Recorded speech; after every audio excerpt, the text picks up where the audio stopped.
அன்பார்ந்த சகோதர சகோதரிகளை, இயேசு கிறிஸ்து நாமத்தினால உங்களை நான் வாழ்த்துகிறேன்.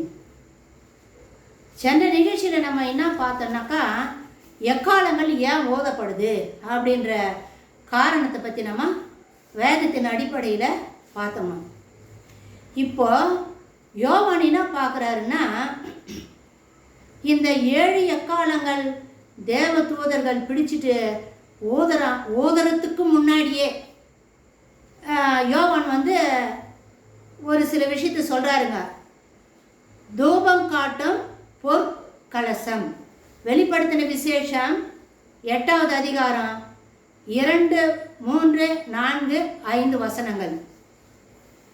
7 தேவ தூதர்கள் எக்காலம் ஊதப்படுவதற்கு முன்பாக வேறொரு தூதனை தூபம் காட்டும் பொற்கலசத்தை பிடித்து கொண்டு பலிபீடத்தின் பொற்படியிலே நிற்பதை யோவான் பார்க்கிறார்.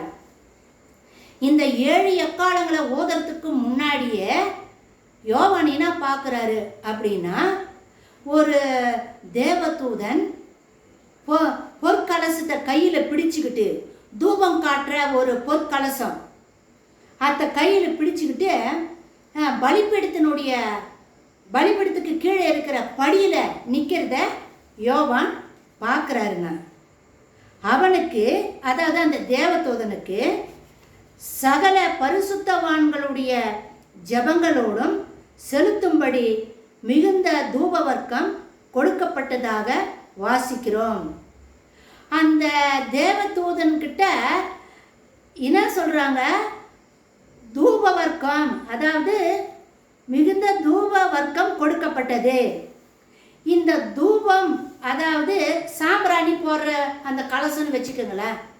சாம்பிராணி போடுறதுக்கு நம்ம ஒன்று வச்சுன்னு இருப்போம்ல, ஒரு சில சர்ச்சுங்கள் எல்லாம் சங்கிலி கட்டி இருக்கும், கீழே கிண்ண மாதிரி இருக்கும், அதில் நெருப்பு இருக்கும், அதில் மூடி இருக்கும், சங்கிலி மாதிரி பிடிச்சிட்டு இருப்பாங்க தூபம் காட்டுறது.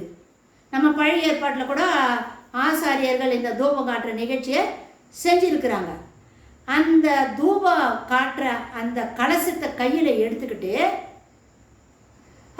பொற்படியில், அதாவது பீடத்தினுடைய பலிபீடத்துக்கு கீழே இருக்கிற படிக்கட்டில் நிற்கிறாரு. அவங்க என்ன சொல்கிறாங்கனாக்கா, சகல பரிசுத்தவான்களுடைய ஜபங்களோடும் செலுத்தும்படி அப்போ மிகுந்த தூப வர்க்கம் கொடுக்கப்பட்டதாக வாசிக்கிறோம். தூப வர்க்கம் அப்படின்னா சாம்பிராணி. சாம்பிராணி தேவ தூதன் கிட்ட கொடுக்குறாங்களாம். இந்த சாம்பிராணி எதை அர்த்தப்படுத்துது அப்படின்னா, உபத்திரவ காலத்தில் மக்கள் பரிசுத்தவான்கள் ஜபிக்கிறாங்க பாரு, ஜபம். அந்த ஜபந்தான் சாம்பிராணி போல இருக்குதான். அதாவது தூப வர்க்கம், தூப வர்க்கம்னா சாம்பிராணி.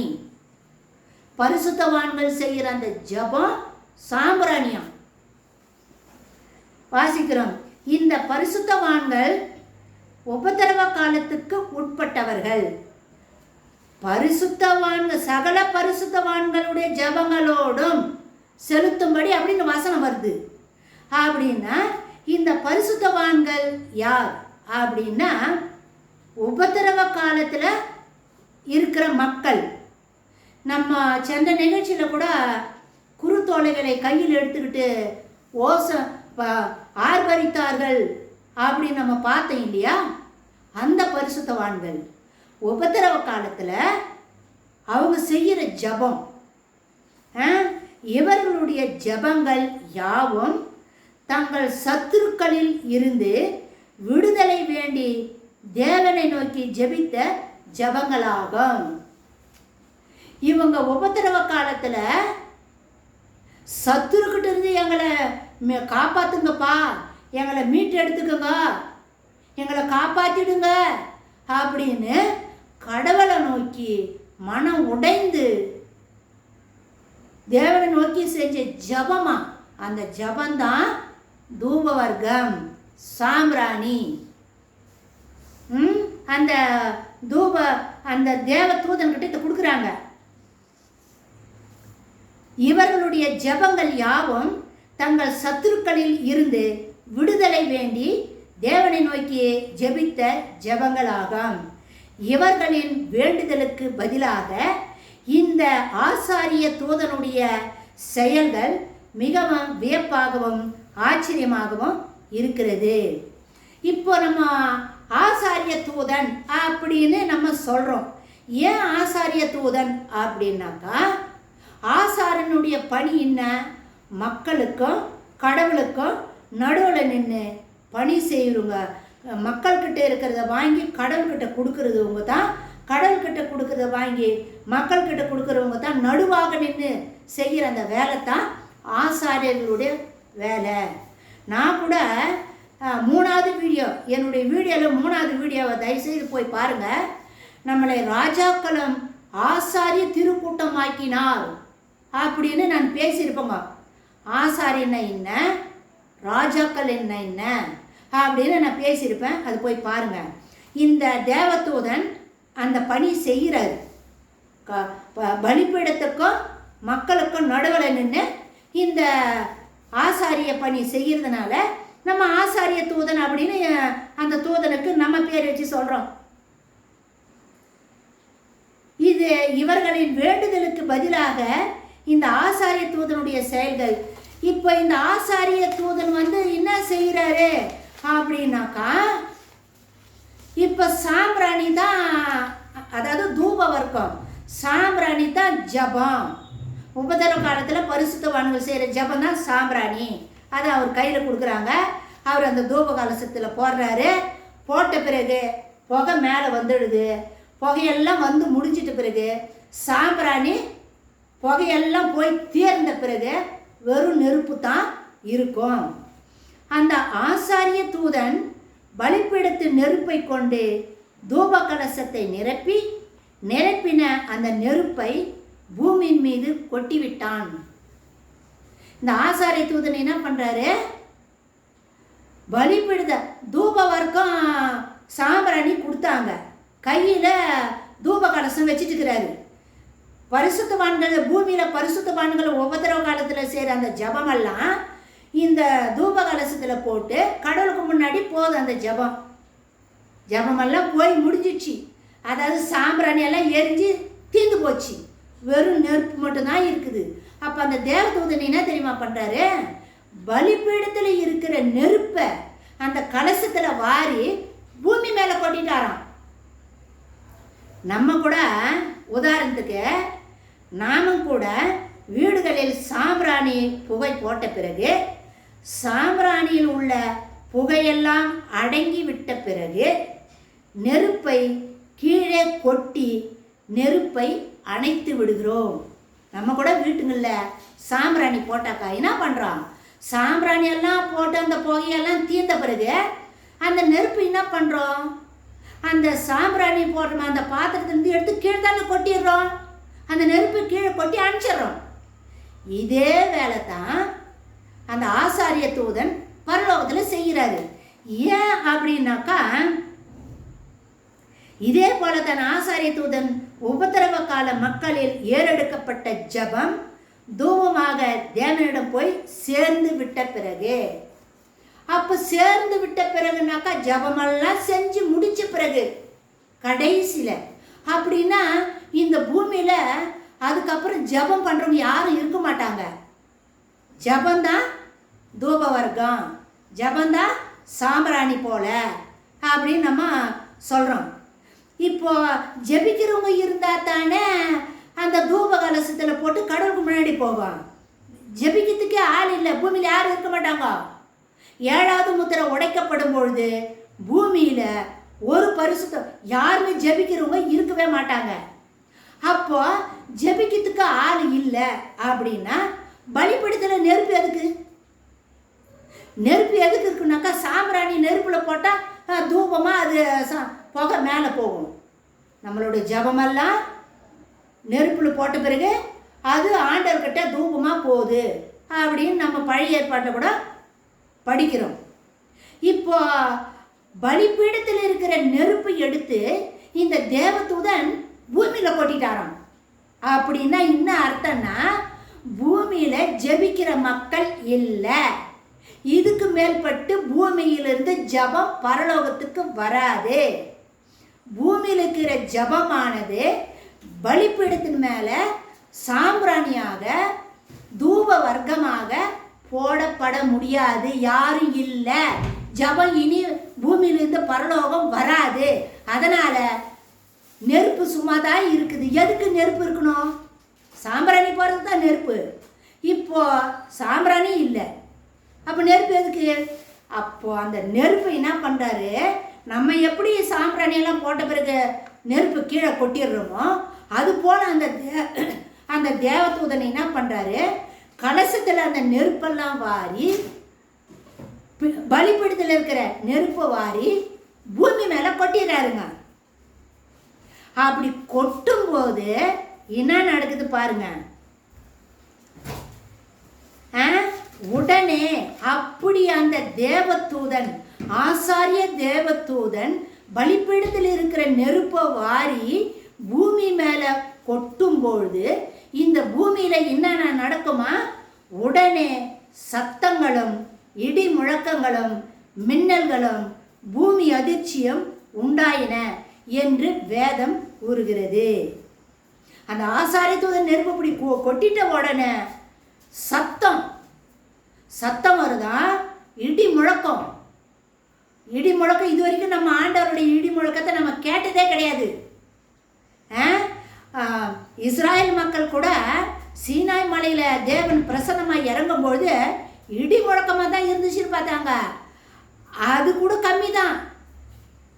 ஆனால் நியாய தீர்ப்பு கொடுக்கும் பொழுது அந்த நடக்கிற அந்த இடியானது மகா பயங்கரமாக இருக்கும், மகா பெரிய சத்தமாக இருக்கும். சத்தங்களும் இடி முழக்கங்களும் மின்னல்களும் பூமி அதிர்ச்சியும் உண்டாயின என்று வசனம் சொல்லுது. இந்த 4 நிகழ்ச்சி நடக்குதுங்க. அந்த தேவ தூதன் பலிப்பீடத்தில் இருக்கிற நெருப்பை எடுத்து பூமியில் கொட்டும் பொழுது 4 வகையான நிகழ்ச்சிகள் நடக்குது. பரலோகம் அரை மணி நேரம் அமைதி அப்படின்னு பற்றி நம்ம சென்ற வீடியோக்கு முதல் வீடியோவில் நம்ம பார்த்தோம். இப்போ அந்த அமைதி இல்லை. பின்னால் கேட்குது சத்தம், பயங்கரமான சத்தம், பயங்கரமான இடி முழக்கம். பரலோகத்திலேயே கேட்குறாங்களா? அப்புறம் பரலோகம் அமைதியாய் இருந்தது. இந்த ஆசாரிய தூதன் நெருப்பை பூமியின் மீது கொட்டிவிட்ட பிறகு சத்தங்களும் இடி முழக்கங்களும் பரலோக அமைதியை குலைத்து விட்டது என்று தான் நம்ம சொல்லணும். அமைதியாக இருந்த இடம் இப்போ மகா பயங்கர சத்தம் கேட்குது. பரலோகத்தில் இருக்கிறவங்க கேட்குறாங்க. அப்போ எவ்வளோ ஒரு பயங்கரமாக இருக்கும் பாருங்க அந்த நியாய தீர்ப்பு. அதாவது வெடித்து நிகழ்கின்ற செயல்களாகும். பூமியில் வெடிக்க போகிற நியாய தீர்ப்பு அந்த சத்தம் அவ்வளோ பயங்கரமாக இருக்கும்னு சொல்லி சொல்கிறாங்க. இந்த 4 நிகழ்ச்சிகளுமே 7வது எக்காலம் ஓதப்படும் பொழுதும் 7வது கலசம் கொட்டப்படும் பொழுதும் 7வது முத்திரை உடைக்கப்படும் பொழுதும், அதாவது 7வது எக்காலத்தின் முடிவும் 7வது கலசத்தின் முடிவும் 7வது முத்திரையின் முடிவோடு ஒன்றாகவே ஒரே காலகட்டத்தில் நிகழ்ந்து முடிபவை என்பதை இது நமக்கு தெளிவாக எடுத்து காட்டுது. லாஸ்ட், கடைசி 7வது எக்காலம், 7வது கலசம், 7வது முத்திரை கடைசியோட முடிஞ்சு போகுது. இத்தகைய நிகழ்வுகளை, இந்த நிகழ்ச்சியெல்லாம் நடக்க போகிற இந்த நிகழ்ச்சியெல்லாம் நாம் உற்று பார்க்கும் பொழுது 7வது வாரத்தின் கடைசி பகுதியில், அதாவது வாரத்தின் முடிவில் எக்காலங்கள் ஓதப்படுதல், கலசங்கள் கொட்டப்படுதல், இவைகள் பூமியின் மேல் ஏற்படும் நியாய தீர்ப்புக்கள் எல்லாம் எதிராளிகள் மேல் பழி வாங்க கோரும் பரிசுத்தவான்களுடைய மன்றாட்டு ஜெபங்களின் பதில்களாகவே அமைகின்றன. பரிசுத்தவான்கள் இந்த பூமியில் உபத்திரவ காலத்தில் ஜெபிக்கிறாங்க. நம்ம 5வது முத்திரை உடைக்கப்படும் பொழுது கூட பலிப்பீடத்தில் இருக்கிற ஆத்துமாக்கள் ஆண்டவர் நோக்கி சொல்கிறான், ஆண்டவரே இன்னும் எவ்வளோ நாள் நீங்கள் அமைதியாக இருப்பீங்க, எங்கள் ரத்தத்தை சிந்தனுக்கு எப்போ நீங்கள் பழிக்கு பழி வாங்குவீங்க அப்படின்னெல்லாம் பலிப்பீடத்து கீழே இருக்கிற ஆத்துமாக்கள் ஆண்டவரை நோக்கி ஜெபிச்சாங்க அப்படின்னு 5வது முத்திரையில் நம்ம பார்த்தோம். அப்போ ஆண்டவர் சொல்கிறாரு, பொறுப்பா உங்களை போல ரத்த சாட்சிகளை மறிக்க வேண்டியவங்க நிறைய பேர் இருக்கிறாங்க, அந்த தொகை நிறைவாயிட்ட பிறகு நம்ம நியாய தீர்ப்பு கொடுக்குறோம், அது வரைக்கும் கொஞ்சம் பொறுமையாக இருங்க அப்படின்னு 5வது முத்திரை உடைக்கப்படும் பொழுது பலிப்பீடத்தில் கீழே இருக்கிற ஆத்துமாக்களுக்கு ஆண்டவர் பதில் கொடுக்குறாரு. அப்போ உபத்திரவ காலத்தில் பரிசுத்தவான்கள் ஏறெடுக்கிற அந்த ஜபந்தான் நியாய தீர்ப்பாக இருக்குதான். அந்த ஜபந்தான் 7வது முத்திரை உடைக்கப்படும் பொழுது நடக்க போற நியாய தீர்ப்புகளுக்கு பதிலாக இருக்குதான். இப்போ பரிசுத்தவான்கள் எல்லாம் ஜபம் பண்ணாங்க பார்த்தியா, அந்த ஜபத்துக்கு பதில் எது? 7வது முத்திரை உடைக்கப்படும் பொழுது என்னென்ன நடக்கும்? இது யாருக்கு? எதிராளிகளுக்கு, அந்தி கிறிஸ்துவுக்கும் அவன் கூட்டத்தை சேர்ந்த மக்களுக்கும் தான் இந்த நியாய தீர்ப்பு. ஆண்டவரை ஏற்றுக்கொண்டவங்களுக்கு, பரிசுத்தவான்களுக்கு இந்த நியாய தீர்ப்பு இல்லை. எதிராளிகளுக்கு அப்படின்னா அந்தி கிறிஸ்துவுக்கும் அவனை சேர்ந்த கூட்டாளிகளுக்கும் தான் இந்த நியாய தீர்ப்பு. இந்த நியாய தீர்ப்பு பரிசுத்தவான்கள் செய்கிற அந்த ஜபந்தான் தூப வர்க்கமாக அந்த தேவ தூதன் கிட்ட கொடுக்கப்பட்டது. அந்த தேவ தூதன் பலிப்பீடத்தில் நிற்கிறாரு. அதுக்கப்புறம் என்ன பண்ணுறாரு? அந்த பலிப்பீடத்தில் இருக்கிற நெருப்பை வாரி பூமி மேலே கொட்டிடுறாரு. ஜபமெல்லாம் முடிஞ்சிடுச்சு. இதுக்கு மேல்பட்டு ஜெபிக்கிறவங்க யாரும் இல்லை. நியாய தீர்ப்பு தான், கடுமையான தண்டனை அப்படின்றது தான் இந்த 8வது அதிகாரம் 2வது வசனத்திலிருந்து 5வது திருவசனங்கள் வரைக்கும் பொற்பீடத்தில் நிற்கின்ற தேவ தூதனை பற்றி இப்போ நம்ம பார்த்த செய்திகள். இன்னும் 7வது முத்திரை உடைக்கலங்க. உடைக்கிறதுக்கு முன்னாடியே இவ்வளோ செய்தி நம்ம பேசியிருக்கிறோம். ஸோ அடுத்த நிகழ்ச்சி 1ஆம் முத்திரை உடைக்கப்படும் பொழுது, 1ஆம் முத்திரையில் 7வது முத்திரை உடைக்கப்படும் பொழுது 1வது தேவதூதன் எக்காலத்தை ஊதுவார். 1ஆம் எக்காலம், அதை பற்றி நம்ம அடுத்த வீடியோவில் பார்க்கலாமா. இந்த செய்தியை உங்கள் ஃப்ரெண்ட்ஸுங்களுக்கு சொல்லுங்கள், ஆயத்தப்படுங்க. நம்ம எல்லாரும் சேர்ந்து ஆயத்தமாகும். அஜாக்கிரதையாக இருக்க வேண்டாம். புத்தி உள்ள கன்னியர்களைப் போல ஜபம் பண்ணி எப்பொழுதும் நம்ம விழிப்பாக இருக்கணும், ரெடியாக இருக்கணும். லைக் பண்ணுங்கள், ஷேர் பண்ணுங்கள், சப்ஸ்கிரைப் பண்ணுங்கள். மாரநாதா.